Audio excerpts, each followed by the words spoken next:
Hello friends, welcome to beginner TNPSC. So நம்ம இந்த வீடியோவில் எதை பற்றி பார்க்க போகிறோம் அப்படின்னு கேட்டிங்கன்னா, ஸோ ஸ்டேட் எக்ஸிக்யூட்டிவ் ஸ்டேட் லெஜிஸ்லேச்சரோட 10th புக்கில் இருக்கிற யூனிட் 3 ஸ்டேட் கவர்மெண்ட் அப்படிங்கிற இதில் வந்து கவர் ஆகுது. ஸோ அதோட பார்ட் 2 வீடியோ தான் பார்க்க போகிறோம். ஸோ ஆல்ரெடி நான் பார்ட் 1 வீடியோ போஸ்ட் பண்ணியிருப்பேன். ஸோ அதை பார்த்துட்டு வந்து பாருங்கள், அப்போ நான் தான் கண்டினியூவேஷன் இருக்கும். அதே மாதிரி இந்த யூனியன் எக்ஸிக்யூட்டிவ் யூனியன் லெஜிஸ்லேச்சர் போட்டிருந்திருப்பேன். ஸோ இது வந்து சென்ட்ரல் கவர்மெண்ட் அப்படிங்கிற இதில் கவர் ஆகியிருந்திருக்கும். ஸோ அதை பார்த்துட்டு வந்து இதை பார்த்தீங்க, அந்த ஸ்டேட் எக்ஸிக்யூட்டிவ் பார்த்தீங்க அப்படின்னா ரொம்ப ரொம்ப ஈஸியாக இருக்கும் படிக்கிறதுக்கு. ஸோ இதை போய் பார்த்துட்டு வந்துட்டு அப்புறம் இதை வந்து கண்டினியூ பண்ணுங்கள். ஓகே, அண்ட் ஆல்ரெடி நான் எல்லா வீடியோலையும் சொல்கிற மாதிரி தான். ஸோ 5 மந்த்ஸுக்குள்ளே பார்த்தீங்கன்னா நம்மளோட ஜிகே டாபிக் ஃபுல்லாக நம்ம கவர் பண்ண போகிறோம். Especially unit 3, 4, 5 and 6. So already நான் இத்தனை டாபிக்ஸ் எல்லாமே கவர் பண்ணியிருந்திருப்பேன். ஸோ இது எல்லா வீடியோஸும் போய் பாருங்கள். நான் 10th புக் மட்டும்தான் இப்போதைக்கு 10th ஹிஸ்ட்ரி ஃபுல்லாக கவர் பண்ணியிருக்கேன். தென் பார்த்தீங்கன்னா இப்போது 10th இந்தியன் பாலிட்டி வந்து போயிட்டுருக்கு. ஸோ இந்தியன் பாலிட்டியில் இப்போது 3rd லெசனை வந்து ஆல்மோஸ்ட் கம்ப்ளீட் பண்ண போகிறோம் இன்னும் ஒரு பார்ட் வீடியோவோட. நெக்ஸ்ட்டு பார்த்தீங்கன்னா இன்னும் ஒரு 2 லெசன்ஸ் தான் இருக்குது. அதை கம்ப்ளீட் பண்ணால் இந்தியன் பாலிட்டி ஓவர் ஆயிரும். நெக்ஸ்ட்டு எக்கனாமிக்கு போக போகிறோம். 10th புக் ஃபுல்லாக முடிச்சுட்டு தென் 11th 12th புக்ஸும் போக போகிறோம். தென் சைட் பை சைடாக வந்து தமிழ் மேக்ஸ் கிளாஸஸ் போகும். ப்ளஸ் பார்த்தீங்கன்னா 6th அதுக்கப்புறம் 9th புக்கில் எல்லாமே கம்ப்ளீட் பண்ண போகிறோம். இதுதான் நம்மளோட அஜெண்டாவாக இருக்க போகுது. இதுதான் பிளான். ஓகே, ஸோ எனக்கு ஆல்ரெடி சப்ஸ்கிரைப் பண்ணவங்களுக்கு ரொம்ப தேங்க்ஸ். ஸோ இன்னும் சப்ஸ்கிரைப் பண்ணாதவங்களுக்கு ஸோ ப்ளீஸ் டூ சப்ஸ்கிரைப். ஏன்னா இது வந்து எனக்கு ரொம்ப ரொம்ப மோட்டிவேஷனாக இருக்கும் நான் நெக்ஸ்ட் வீடியோஸ் பண்ணுறதுக்கு. ஓகே, அதே மாதிரி ஒரு வீடியோஸ்லேயும் நான் சில டார்கெட்ஸ் எல்லாமே கொடுத்துருந்துருப்பேன். ஸோ அது இம்பார்ட்டண்ட்டாக இருந்திருக்கும். ஸோ அதை மட்டும் கீழே கமெண்ட் பண்ணிடுங்க. ஃபுல் வீடியோவும் ஸ்கிப் பண்ணாமல் பாருங்கள். ஓகே, ஸோ இப்போ நம்ம வீடியோக்குள்ளே போயிடலாம். ஸோ செகண்ட் பார்ட் என்ன கொடுத்துருக்காங்க அப்படின்னா, சீஃப் மினிஸ்டர் அப்படிங்கிறதான் பார்க்க போகிறோம். இந்த scheme of parliamentary system of the government provided by the constitution, governor என்ன சொல்கிறாங்க அப்படின்னா nominal executive authority. So nominal ஒரு பொதுவாக வந்து executive authority, highest executive authority அப்படின்னா நம்ம கவர்னரை சொல்லுவோம். பட் சீஃப் மினிஸ்டர் தான் பார்த்தீங்கன்னா ரியல் எக்ஸிக்யூட்டிவ் அத்தாரிட்டி. உண்மையான கவர்மெண்ட்டை வழி நடத்துறவர் யாருன்னு கேட்டிங்கன்னா சீஃப் மினிஸ்டர் தான் வழி நடத்துவார். In other words, the governor is the head of the state. Chief minister is the head of the government. Head of the state na governor, head of the government na chief minister. Okay. So இந்த கலரில் highlight பண்ணியிருக்கிறது பார்த்தீங்கன்னா is the அப்படிங்கிறது எல்லாமே முடிஞ்சிருக்கும். So இந்த கலரில் highlight பண்ணியிருக்கிறது எல்லாமே இம்பார்ட்டண்ட்டான பாயிண்ட்ஸு. இந்த கலரில் இருக்கிறது ஆர்டிகல்ஸ். ஏன் இப்படி ஹைலைட் பண்ணியிருக்கேன் அப்படின்னு கேட்டிங்கன்னா, ஸோ இப்போ எனக்கு ஆர்டிக்கல் மட்டும் நான் படிக்கணும் அப்படின்னா ஜஸ்ட் இந்த வயலட் கலரில் இருக்கிறத மட்டும் நான் ரெஃபர் பண்ணால் போதும், எனக்கு ஈஸியாகவே இருக்கும். அண்ட் இஸ் த அப்படிங்கிறது எல்லாமே வந்துட்டு அதுக்கு சில நேம்ஸ் கொடுத்துருப்பாங்க. ஸோ அதெல்லாம் இந்த கலர் மட்டும் நான் படித்தா போதும். அண்ட் சில கலர்ஸ் அப்பப்போ வரும், நான் என்னங்கிறது அது அந்த கண்டென்ட் வரப்போ நான் சொல்கிறேன். ஓகே, ஸோ இது பார்த்தாச்சு.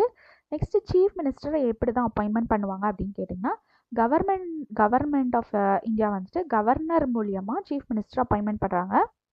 So chief minister is appointed by the governor of state. The term of chief minister வந்து நாட் ஃபிக்ஸ்ட். யூஸ்வலாக 5 இயர்ஸ்ன்னு சொன்னாலுமே அவருக்கான டேர்ம்ஸ் ஃபிக்ஸ்டு இல்லை. த்ரூ எலெக்ஷன் மூலயமா அவர் திரும்பவும் ஆட்சிக்கு வரலாம். He may remain as the chief minister as long as he enjoys the support of the majority of the members of the legislative assembly. He has to resign when he loses confidence of the majority in the assembly. So legislative அசம்பிளியில் so அவரோட கான்ஃபிடென்ஸை இழந்தார் அப்படின்னா அவர் வந்து பதவி விலக்கப்படுவார்.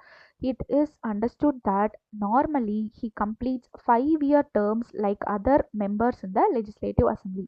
முன்னாடியே சொன்ன மாதிரி நார்மலாக 5-year term தான் லெஜிஸ்லேட்டிவ் அசம்பிளியில் கம்ப்ளீட் பண்ணுவார். அங்கே பிரைம் மினிஸ்டர் பார்த்துட்டு வந்தீங்கன்னா இங்கே சீஃப் மினிஸ்டர் ஈஸி.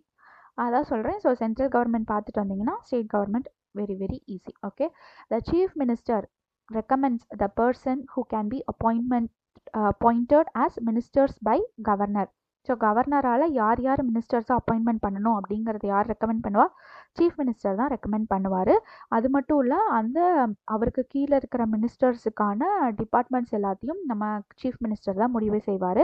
அதே மாதிரி எப்போ வேணாலும் அவரோட மினிஸ்ட்ரியை வந்துட்டு அவர் ஷஃபிள் பண்ண முடியும், ரீஷஃபிளும் பண்ணிக்க முடியும். presides over the meeting of the council of ministers and influences its decision. So council of ministers ஏதாவது டெசிஷன் எடுத்தாங்க அப்படின்னா அதான் மீட்டிங்கில் வந்து கல கலந்தாய்ந்து முடிவு செய்கிறதா இருக்கட்டும் எல்லாமே வந்து சீஃப் மினிஸ்டர் தலைமையில் தான் நடக்கும். He guides directs controls and coordinates the activities of all the ministers. So எல்லா மினிஸ்டர்ஸோட டிபார்ட்மெண்ட்டில் எல்லாம் கரெக்டாக ஒர்க் பண்ணிட்டு இருக்காங்களா அப்படிங்கிற எல்லா இதையும் கண்ட்ரோல் பண்ணுறது யார்கிட்ட இருக்குது? சீஃப் மினிஸ்டர் கிட்ட தான் இருக்குது. Next relating to the governor, he advises the governor கிட்ட என்னென்ன கோரிக்கைகள்லாம் அவர் வந்து சொல்லலாம் அப்படின்னு கேட்டால், so appointment of the following officials, யார் யாரெல்லாம் அப்பாயின்மெண்ட் பண்ணா அப்படிங்கிற அட்வைசஸ் எல்லாமே கொடுக்கலாம்.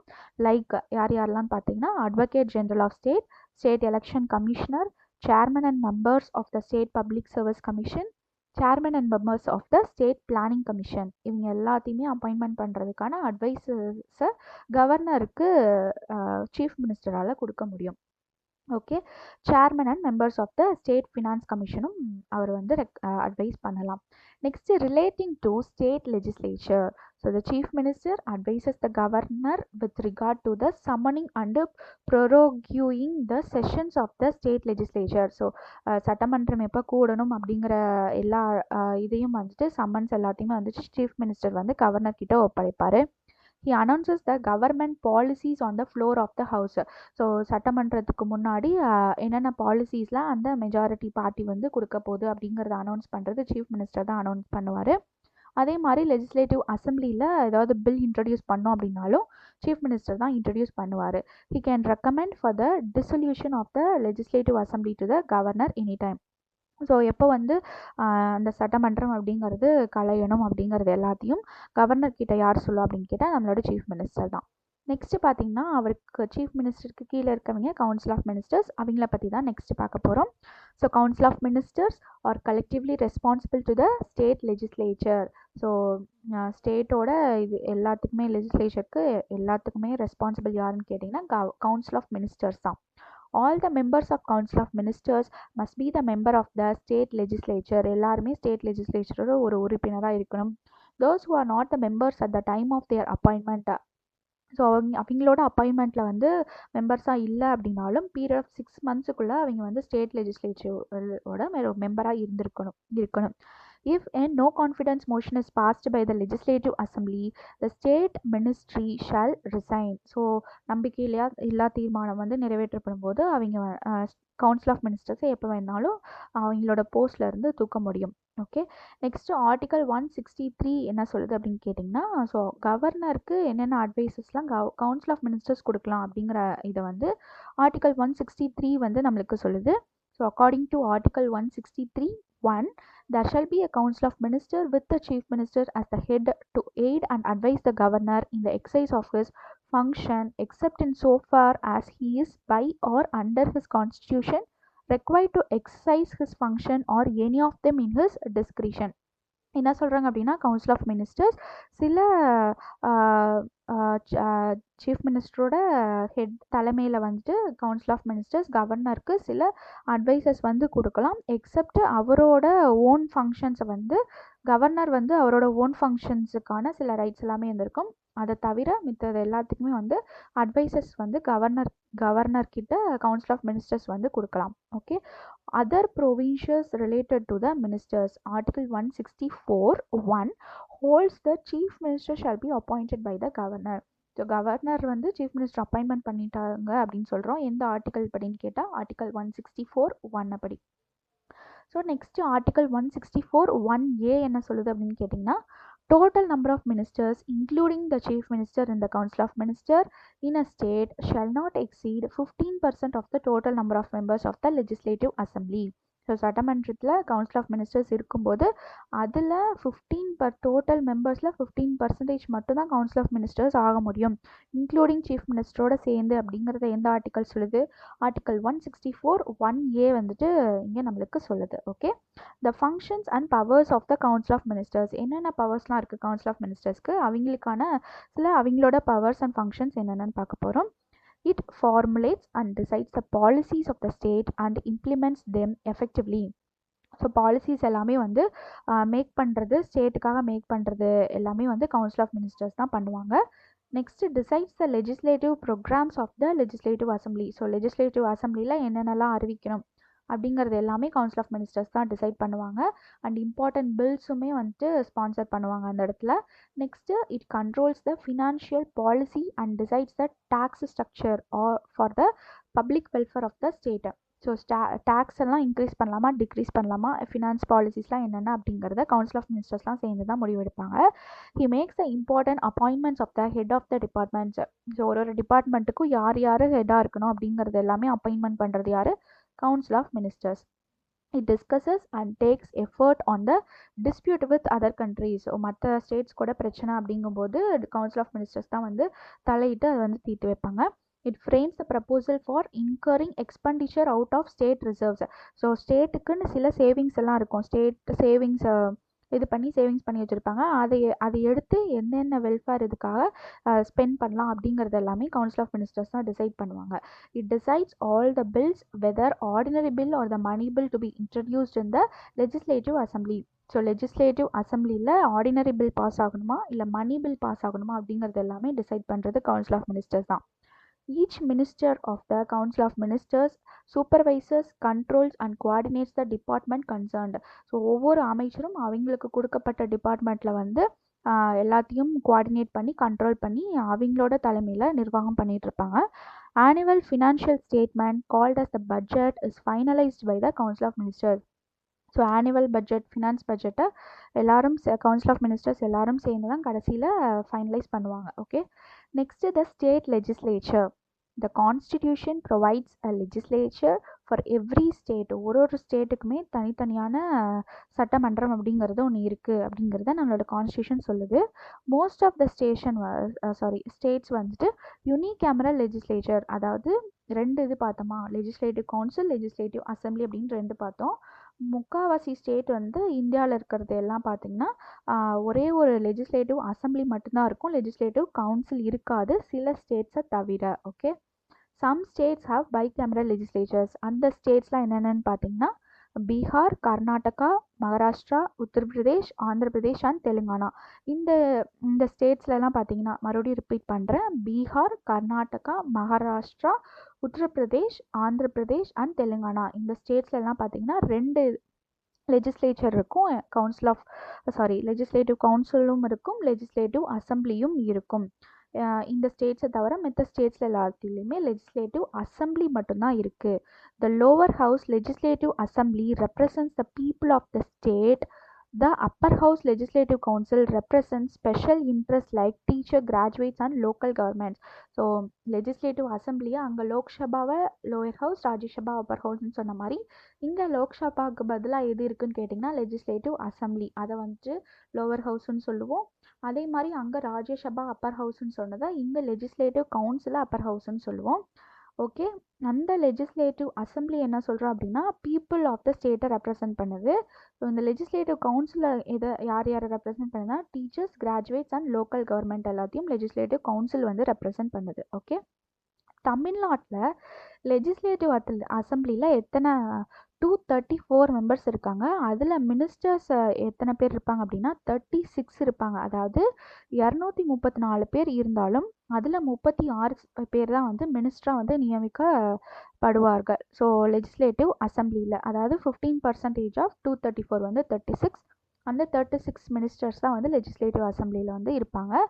Okay, next legislative assembly lower house. Legislative assembly அப்படிங்கிறது ஒரு பாப்புலரான ஹவுஸ். அது வந்து ஒரு ஸ்டேட்டோட சென்ட்ரல் பவர்னே சொல்லலாம். It consist of the members. யார் எலெக்ட் பண்ணுவான்? பீப்புள் தான் எலெக்ட் பண்ணுவோம். ஸோ ஓட்டு போட்டு ஸோ 18 இயர்ஸ்க்கு அபவ் இருக்கவங்க எல்லாரும் ஓட்டு போட்டு என்ன பண்ணுவோம், மெம்பர்ஸ் எல்லாத்தையும் லெஜிஸ்லேட்டிவ் அசம்பிளிக்கு எலெக்ட் பண்ணுவோம். The strength of the assembly varies from the state to state depending on the population. So தமிழ்நாட்டில் 234 பேரில் 36ன்னு சொன்னோமா, ஆனால் இதே ஸ்ட்ரென்த் எல்லா ஸ்டேட்லேயும் இருக்குமான்னு கேட்டால் கிடையாது.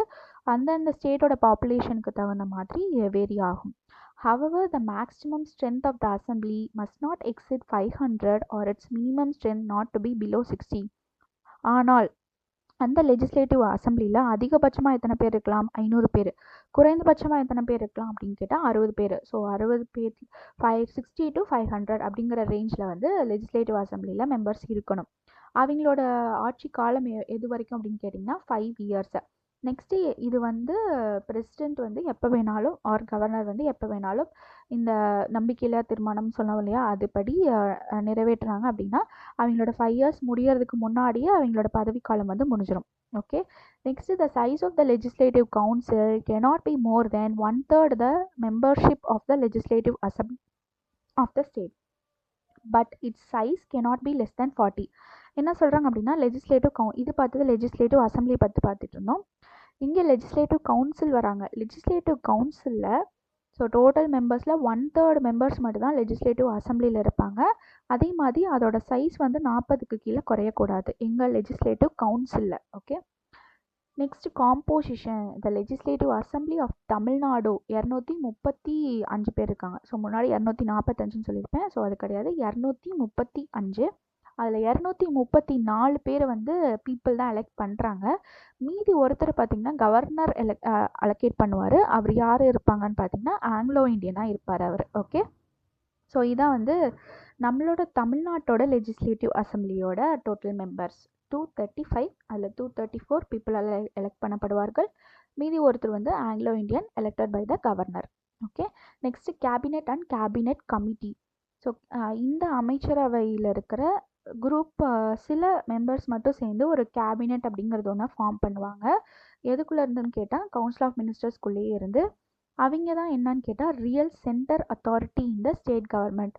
அவங்க என்னென்னலாம் பண்ணுவாங்க அப்படின்னா ஒரு 2 இது இருக்கும். அதில் 2 இம்பார்ட்டண்ட்டான விஷயங்கள் ஸ்டேட் கவர்மெண்ட்டில் இருக்கிற இம்பார்ட்டண்ட்டான சீனியர்ஸ் எல்லாம் இருப்பாங்க இல்லையா, ஸோ அவங்கெல்லாம் சேர்ந்து என்ன பண்ணுவாங்க கேபினெட் கமிட்டி அப்படிங்கிறது ஒன்று ஃபார்ம் பண்ணி, ஸோ அதுலேயே 2 இருக்குது, ஸ்டாண்டிங் அண்ட் அட்ஹாக் அப்படின்னு சொல்லிட்டு இருக்கு. ஸ்டாண்டிங் அப்படிங்கிறது ஒரு பர்மனெண்ட்டான இது கொண்டது தான். லேட்டர் அட்ஹாக்குங்கிறது டெம்பரவரியாக அவங்க இருப்பாங்க அந்த கேபினெட் குழுக்குள்ளே. ஓகே, ஸோ அவங்க தான் real centre of authority in the state government. Next speaker. The Legislative Assembly elects 2 of its members as the Speaker and Deputy Speaker. So Legislative Assemblyயில் இருக்கிற மெம்பர்ஸ்லேயே 2 பேர்த்த மட்டும் தேர்ந்தெடுத்து ஸ்பீக்கராகவும் டெப்டி ஸ்பீக்கராகவும் வைப்பாங்க. Speaker may be removed from office by a resolution of the Assembly after giving a 14 days notice. So 14 நாள் notice கொடுத்து அவங்கள வந்து அவங்களோட ஸ்பீக்கருங்கிற பதவியிலிருந்து ரிமூவ் பண்ணலாம். Such a resolution must be passed by a majority of the members present at the time of voting. So வந்து அவங்க வந்து ரிசைன் பண்ணலாம் அப்படிங்கிறதுக்கு நிறையா பேர் சப்போர்ட் பண்ணுவாங்க இல்லையா, அதில் அந்த கவுன்சில் ஆஃப் மினிஸ்டர்ஸில் அங்கே இருக்கிற லெஜிஸ்லேட்டிவ் அசம்பிளியில் இருக்க எல்லா மெம்பர்ஸும் மோஸ்ட் ஆஃப் த மெம்பர்ஸ் வந்து அவர் பதவி விலகணும் அப்படின்னு சொன்னால் மட்டும்தான் இந்த வந்து ஸ்பீக்கர் வந்து ரிசைன் பண்ணப்படுவார். The speaker does not vacate his office when the assembly is dissolved. So 5 years முன்னாடியே டிசால்வ் ஆயிடுச்சு லெஜிஸ்லேட்டிவ் அசம்பிளி அப்படின்னா ஸ்பீக்கர் வந்து அங்கேருந்து அவங்கள மாதிரியே ரிமூவ் பண்ணப்படுவாரான்னு கேட்டால் கிடையாது. ஸோ அவர் வந்து எப்போ ரிமூவ் பண்ணப்படுவார் அப்படின்னு கேட்டால் ஸோ புது லெஜிஸ்லேட்டிவ் அசம்பிளி ஃபார்ம் ஆகி அதில் புது ஸ்பீக்கர் வந்து நியமிக்கப்படும் போது தான் வந்துட்டு அந்த ப்ரீவியஸ் ஸ்பீக்கர் வந்துட்டு அவரோட ஸ்பீக்கர் பதவியிலேருந்து ரிமூவ் பண்ணப்படுவார். Okay, he continues to be the speaker until the first sitting of the new assembly. While the office of the speaker is vacant, so speaker வேக்கண்ட்டாக இருந்தால் யார் அவரோட வேலைகளெல்லாம் செய்வான்னு பார்த்தீங்கன்னா டெபுட்டி ஸ்பீக்கர் வந்து செய்வார். Okay, next the legislative council. Legislative council என்ன சொல்லுவோம், upper ஹவுஸ்ன்னு சொல்லுவோம். The legislative council is the upper house of the state legislature. Next பார்த்தீங்கன்னா இது என்னன்னு சொல்லுவோம் அப்படின்னா வித்யான் பரீட்சாட்ஸ் அப்படின்னு சொல்லுவோம். இதுதான் வந்துட்டு it's a part of the state legislature. Okay, in 6 of India's 28 states, so 28 இதில் 6 இது வந்து லெஜிஸ்லேட்டிவ் கவுன்சிலும் வச்சுருக்காங்க. ஸோ அது என்னென்ன ஸ்டேட்ஸ்ன்னு முதலே பார்த்துட்டோம். அதில் பார்த்தீங்கன்னா எப்படி எலெக்ட் பண்ணப்படுவாங்க அப்படின்னு கேட்டிங்கன்னா இன்டைரக்ட் எலெக்ஷன் மூலயமா வந்துட்டு எலெக்ட் பண்ணப்படுவாங்க. ஸோ பீப்புள் வந்து லெஜிஸ்லேட்டிவ் கவுன்சிலில் இருக்கிற மெம்பர்ஸ் எலெக்ட் பண்ண மாட்டாங்க. ஓகே, இது வந்து ஒரு பைகேமரல் லெஜிஸ்லேச்சர். அதே மாதிரி இது வந்து ஒரு பர்மனெண்ட் ஹவுஸ்ன்னு சொல்லுவோம். ஸோ லெஜிஸ்லேட்டிவ் அசம்பிளிங்கிறது டெம்பரவரி ஹவுஸ், இது வந்து பர்மனெண்ட் ஹவுஸ். அதுலேயும் பார்த்தீங்கன்னா இதில் வந்து எம்எல்சிஸ் எல்லாமே, அதில் எம்எல்ஏன்னு சொல்லுவோம், இதில் எம்எல்சிஸ்ன்னு சொல்லுவோம். So member of legislative council, அது மெம்பர் ஆஃப் லெஜிஸ்லேட்டிவ் அசம்பிளி. இங்கே மெம்பர் ஆஃப் லெஜிஸ்லேட்டிவ் கவுன்சில் வந்துட்டு பார்த்தீங்கன்னா 6 இயர்ஸ் டேர்ம்ஸ். அங்கே சென்ட்ரலில் பார்த்திங்கன்னா ராஜ்யசபா இருந்திருக்கும். அவங்களுக்கு வந்து ஸோ இந்த 2 இதில் மட்டும்தான் ராஜ்யசபாக்கும் லெஜிஸ்லேட்டிவ் கவுன்சிலுக்கும் மட்டும்தான் 6 இயர்ஸ் டேர்ம்ஸ் இருக்கும். மீதி எல்லா பதவிகளுக்கும் பார்த்திங்கன்னா 5 இயர்ஸ் டேர்ம்ஸும் இருக்கும், சில எக்ஸெப்ஷனல் கேசஸ் தவிர. ஓகே, இங்கே வந்து 6 இயர்ஸ் டேர்ம்ஸ் யார் யாருக்கு இருக்குது, ராஜ்யசபாக்கும் லெஜிஸ்லேட்டிவ் கவுன்சில் மெம்பர்ஸுக்கும் இருக்குது. ஓகே, அதுலேயும் பார்த்திங்கன்னா ஒவ்வொரு 2 வருஷத்துக்கும் 3ல் 1 பங்கு மெம்பர்ஸ் வந்து ரிசைன் பண்ணப்பட்டு அந்த பதவியில் நியூ மெம்பர்ஸ் வந்து அப்பாயின்மெண்ட் பண்ணுவாங்க. ஓகே, எம்எல்சிஸுங்கிறவங்க சிட்டிசன் ஆஃப் இந்தியாவாக இருக்கணும். அதே மாதிரி 30 வயசுக்கு வந்து குறைஞ்சவங்களாக இருக்கக்கூடாது. Mentally sound and his name, அவரோட ஓட்டர் லிஸ்ட்டில் வந்து அவரோட நேம் கண்டிப்பாக இருந்திருக்கணும். From which he or she is contesting the election. Next தமிழ்நாட்டில் இப்போது லெஜிஸ்லேட்டிவ் கவுன்சில் இருக்கான்னு கேட்டால் கிடையாது. லெஜிஸ்லேட்டிவ் அசம்பிளி மட்டும்தான் இருக்குது. எப்போது அதை அபாலிஷ் பண்ணாங்க அப்படின்னு கேட்டால் 1 நவம்பர் 1986 லெஜிஸ்லேட்டிவ் கவுன்சில் பில் அப்படிங்கிறது ஒன்று பாஸ் பண்ணி தமிழ்நாட்டில் வந்து லெஜிஸ்லேட்டிவ் கவுன்சிலை வந்து அபாலிஷ் பண்ணாங்க. Okay, on 1 November 1986. Next election of legislative council. So legislative council மெம்பர்ஸை எப்படியெல்லாம் எலெக்ட் பண்ணுவாங்க அப்படின்னு பார்த்தீங்கன்னா, ஸோ 1/3 ஆஃப் த மெம்பர்ஸ் வந்து யார் எலெக்ட் பண்ணுவா, லோக்கல் பாடிஸ் வந்து எலெக்ட் பண்ணுவாங்க. 1/12 of the members are elected by graduates of the universities. Next 1/12 of the members are elected by graduate teachers. 1/3 of the members are elected by the members of the legislative assembly. 1/6 of the member are elected by the governor. Governor எப்படி elect பண்ணுவாருன்னு பார்த்தீங்கன்னா, இதில் எக்ஸலன்ஸாக இருக்கிறவங்கள தான், social சர்வீஸில், ஆர்ட்ஸில், லிட்ரஸியில் எல்லாத்துலேயும் எக்ஸலன்ஸாக இருக்கிறவங்கள 1/6 ஆஃப் த மெம்பரை கவர்னர் எலெக்ட் பண்ணுவார். ஸோ லெஜிஸ்லேட்டிவ் கவுன்சிலுக்கு. நெக்ஸ்ட்டு பார்த்தீங்கன்னா chairman is the presiding officer of the upper house. So chairman எங்கே இருப்பாங்கன்னு கேட்டிங்கன்னா லெஜிஸ்லேட்டிவ் கவுன்சிலில் மட்டும்தான் இருப்பாங்க. அவர் தான் presiding officer of the upper ஹவுஸ்ன்னு சொல்லுவோம்.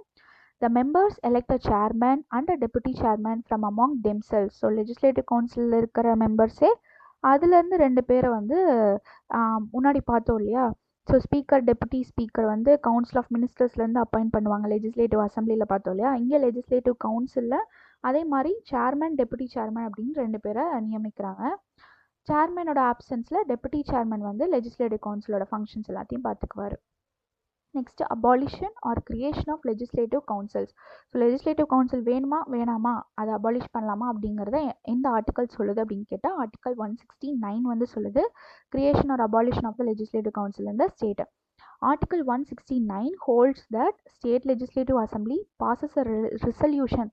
ஸோ 2/3 ஆஃப் த மெம்பர்ஸ், அந்த ஸ்டேட்டில் இருக்கிற லெஜிஸ்லேஷனில் இருக்கிற மெம்பர்ஸில் 2/3 ஆஃப் த மெம்பர்ஸ் வந்து எங்களுக்கு வந்து லெஜிஸ்லேட்டிவ் கவுன்சில் வேணாம் அப்படிங்கிறத வந்து ரெசல்யூஷன் வந்து பாஸ் பண்ணணும். அப்படி பாஸ் பண்ணும் பட்சத்தில் அதில் வந்து majority of the total strength pass பண்ணுவாங்க. அது வந்து பார்லிமெண்ட்டுக்கு போய் அங்கே போய் அப்ரூவ் ஆகிட்டு அதுக்கப்புறம் அந்த ஸ்டேட் லெஜிஸ்லேட்டிவ் கவுன்சில் வந்து அபாலிஷ் பண்ணப்படும் ஒரு ஸ்டேட்டில். Okay, the parliament may be law provided for the abolition or creation of the legislative council. So எல்லோரும் முடிவெடுத்தாலும் கடைசியாக பார்லிமெண்ட்டுக்கு போயிட்டு அங்கே தான் வந்துட்டு லாவாக பாஸ் ஆகும். Next functions of the state legislature. State லெஜிஸ்லேச்சருக்கு என்னென்ன ஃபங்க்ஷன்ஸ்லாம் இருக்குது அப்படிங்கிறத 3rd வீடியோவில் வந்துட்டு நம்ம பார்க்கலாம். ஸோ லெஜிஸ்லேச்சர் அப்படிங்கிறதும் நெக்ஸ்ட் பார்த்திங்கன்னா ஜுடிஷியரி அப்படிங்கிறது மட்டும்தான் இருக்கும். ஸோ அதோட வந்துட்டு இந்த லெசன்ஸ் வந்துட்டு கம்ப்ளீட் ஆகுது. அடுத்தது பார்த்திங்கன்னா யூனிட் 4 and 5 பார்க்க போகிறோம். ஓகே, ஸோ தேங்க்ஸ் ஃபார் வாட்சிங் த வீடியோ. தேங்க்யூ.